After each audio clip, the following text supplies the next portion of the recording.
A week after Election Day, and Pennsylvania voters have made their voices heard. Both Democrat candidates, Attorney General Josh Shapiro and Lieutenant Governor John Fetterman, won their respective races for governor and Senate.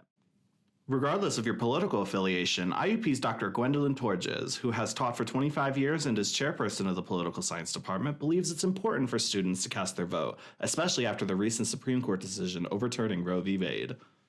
To have your opinions be reflected in public policy, whether it's abortion or anything else, the best thing you can do is vote, and particularly in state and local elections. State elections are the most critical because the federal government may or may not make some overarching legislation about abortion, but it's the states that are the ones that have that primary responsibility and power to make those kinds of regulations.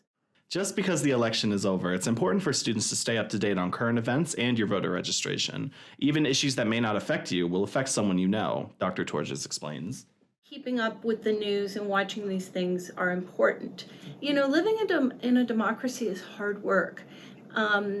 When you're self-governing, it's a lot of work. It means that we actually do have a responsibility to do some of the chores, meaning we have to think about things, and even if it's an issue that doesn't impact us, think about how would you certainly every issue impacts somebody that you know. Mm-hmm. And in order to live up to this responsibility, first we have to educate ourselves, and yes, that can be difficult, but there's lots of publications to help us with that.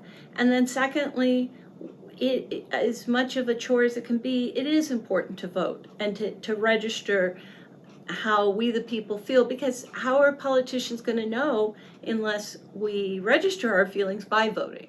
The results of the midterms are leaning towards Republican control of the House of Representatives and Democrat control of the Senate. Election races are still being called for the House, with most counts leaning towards Republican wins.